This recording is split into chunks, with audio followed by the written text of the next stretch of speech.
Bueno, y justamente la semana pasada tuvimos varias intervenciones, lo vamos a seguir haciendo, y insisto, vamos a seguir haciéndolo en la tónica de hacer una conversación, pues valiosa y no en la ridiculez en la que se ha caído como cayó la semana pasada esto del virus comunista en fin, tratando realmente de ver lo que está ahí. Hablábamos con Blanca Heredia, nos comentó todo este tema acerca de todos los asuntos que tienen que ver con cosas más de pedagogía, del aprendizaje del lenguaje, de la falta de matemáticas, en fin. Pero bueno, hoy está con nosotros Jesús Silva Gerso, que escribe sobre este tema y que me parece haces una crítica filosófica de lo que traen estos libros, y en particular, fíjate que me llamó la atención los libros que están destinados a los maestros, como apoyo a los maestros. ¿Cómo estás, Chucho? Hola, Denise. Sí, justamente traté de concentrarme en lo que se plantea desde la SEP como instructivo, como manual de apoyo para los profesores, las profesoras, y creo que ahí es donde se revela muy claramente el propósito de este modelo que se denomina la nueva escuela mexicana, y que creo que sí tiene una visión en donde la escuela tiene como propósito el ser la palanca de una revolución social. Lo dicen, creo que de manera muy explícita, a través de las fuentes que se invocan, y entendiendo que el gran propósito de este nuevo modelo educativo es el hacer conciencia del lugar que se ocupa en la lucha de clases. El vocabulario es un vocabulario explícitamente marxista en muchos de los apartados, y en donde pues la gran pregunta que se le hace a los profesores cuando se presentan ante el salón de clase es ubicar en dónde se encuentra uno, si es oprimido o es opresor. Y Con en esas ese dos sentido, solo con esas dos categorías, o sea, no es una co- cuestión co- sí, sí, de exactamente, estamentos. son Ujú. esas dos sopas, y el propósito de la educación es ubicarse en ese proceso de conflicto histórico. Y luego también tiene una manera digamos, de insertar la misión histórica de los docentes dentro del proceso más radical de la política mexicana en los últimos 50 años, que es la aparición de la guerrilla en México. A mí me pareció muy sorprendente el hecho de que se dedica en un largo capítulo de estos libros que Para se los llaman maestros. capítulo Ujú. de libros sin recetas para los maestros, a hacer el gran elogio de la guerrilla en México, como si esta fuera la gran demostración de patriotismo en esta Y época, ¿no? En la textualmente lo época dicen que tomar las armas es un acto de heroísmo con la patria. bueno, yo creo que lo que se dice es esta visión que romantiza la opción radical, la opción de la violencia. Se plantea, por ejemplo, que se vieron obligados a hacer secuestros, a cometer secuestros, y estos Sí, bueno. secuestros se blanquean como procesos en donde se retuvo al empresario Eugenio Garza Sada, y en donde de esa retención resultó su muerte. Sí, Entonces sí, yo creo que resultó no es y lo mataron. Ajá. así es, ¿no?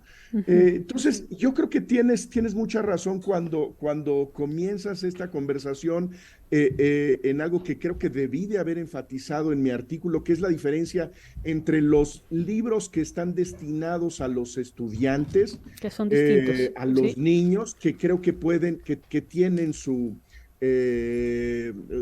material criticable. Otros me parece que tienen mérito, por cierto, sí. pero lo que yo creo que es gravísimo es cuál es el mensaje de la Secretaría de A los Educación maestros. Pública a los docentes, a los maestros.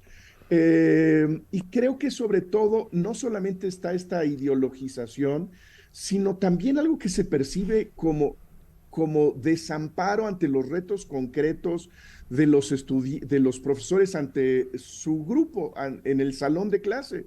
No hay herramientas concretas para ayudarles. a los maestros en su trabajo cotidiano. Y sí hay pues mucho discurso ideológico que creo que estrecha la perspectiva, la visión del mundo. Y ahí comparaba en mi artículo lo que se invitaba a leer en los libros de texto que se están suprimiendo a finales de la enseñanza primaria, que me parece que era una selección estupenda, muy abierta, ideológicamente diversa. Y lo que hay en estos libros de texto para estos manuales para los profesores, en donde hay la difusión de una perspectiva del mundo. Sí, creo que es importante lo que dices. El primer análisis que hicimos fue del material para estudiantes y entonces aparecieron todas las críticas, que si el gráfico fulano, que si la falta en la fecha de nacimiento de Benito Juárez, en fin, este tipo de cosas. Incluso detectamos, por ejemplo, fragmentos muy buenos, una posición, por ejemplo, de la mujer, de la tolerancia a la diferencia, en fin, que nos pareció interesante.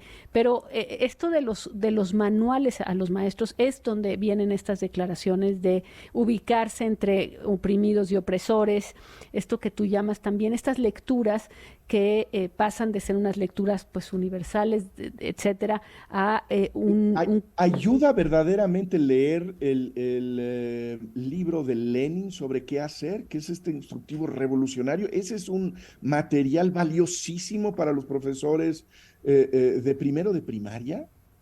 Yo creo Sí, que no. sí, sí. O sea, y además lo que me decías y lo que leí también en tu artículo son solamente lecturas de esta familia intelectual, pongámoslo así, y Así no es. otra cosa. Y estamos hablando de maestros de primaria que efectivamente podrían tener pues necesidades muy apremiantes, como el tema de enseñar a escribir, el tema de la ausencia de las matemáticas o de la reducción de las matemáticas. Entonces, Sí, esto que no augura creo que nada. es muy discutible, A que ver, es reventar la idea de las asignaturas, ¿no? Que esta es la gran apuesta. No dejar de pensar la formación en la primaria como tu clase de ciencias naturales, tus clases de lengua, de español, de geografía, etcétera, e integrarlo todo. A mí me parece que ya cuando le entra uno a estos materiales, hay una sensación caótica en donde tengo la impresión de que tanto profesores como estudiantes estarán perdidos a la mitad del año escolar porque van brincando de un cuento a una suma de matemáticas y los astros en el mismo documento, en el mismo libro.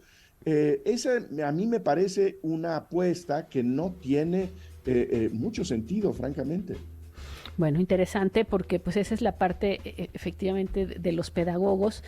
Sí es esta parte de aprender por proyectos, sí es algo que ha dominado la educación recientemente y con mucho éxito, pero yo creo que esto los pedagogos deben tener idea de que en algunos casos funciona, en otros no. En fin, pero te agradezco muchísimo por haber compartido tu lectura de estos libros. Gracias.